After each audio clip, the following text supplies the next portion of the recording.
Social மீடியாவில் ஓவராக ஆட்டம் போட்டுட்டு இருந்த ஒரு சைடு வந்து இட்லி கடை டீம், அதாவது தனுஷ் ரசிகர்களும், இன்னொரு சைடு வந்து குட் பேட் அகிலி தலை அஜித் அவர்களுடைய ரசிகர்களும் சரி.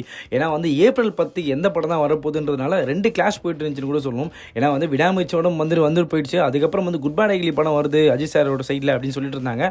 பட் இதெல்லாம் இருந்தாலும் வந்து தனுஷோட ரசிகர்கள் எல்லாம் என்ன பண்ணிட்டு இருந்தாங்கன்னா வந்து ஏப்ரல் 10 இட்லி கடை தான், ஸோ நாங்கள் தான் எங்கள் ராஜ்யம் தான் அப்படின்னு சொல்லி நிறைய விஷயம் சோஷியல் மீடியாவில் அடிச்சுக்கிட்டு நம்ம பார்க்க முடியுது. அதுலேயும் முக்கியமாக வந்து விடாமுயற்சிக்கு அப்புறம் வந்து என்ன குட் பேட் அகிலி எப்போ தருவாங்களோ தரமாட்டாங்களோன்னு சொல்லி தனுஷ் சாரோட ஃபேன்ஸ் எல்லாரும் வந்து ஒரு சைடு அடிச்சுக்கிட்டு வந்து என்ன சொல்லிருந்தாங்கன்னா வந்து இந்த மாதிரி வந்து போஸ்ட்பான் பண்ணிட்டாங்க, யாரும் வரமாட்டாங்க அப்படின்னு சொல்லி அஃபிஷியலாக வரட்டும், நாங்கள் பார்த்துக்குறோம், இட்லி கடை தான் எங்களுக்கு அப்படின்னு சொல்லி எல்லாரும் ஒரு சைடு தனுஷ் ஃபேன்ஸ் எல்லாரும் பேசிகிட்டு இருந்தாங்க.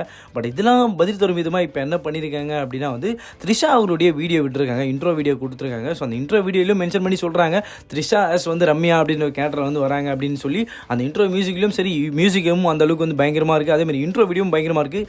அதில் ஒரு டெக்ஸ்ட்லையும் கன்ஃபார்ம் கொடுக்கும் இதுமாக ஒரு விஷயம் சொல்லியிருந்தாங்க. அதாவது ஏப்ரல் 10க்கு வரும் மாமே அப்படின்னு சொல்லி வெயிட் பண்ணுங்க மாமே அப்படின்ற மாதிரி ஒரு அப்டேட்டும் கொடுத்துருக்காங்க.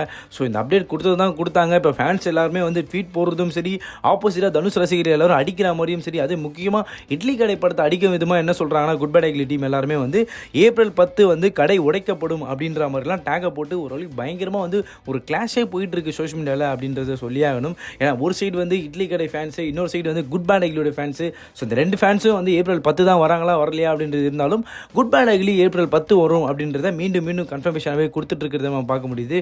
ஸோ இதை குறித்து உங்களுடைய கருத்துக்கள் எவை இருந்தாலும் கமெண்ட் செக்ஷனில் சொல்லிட்டு போங்க.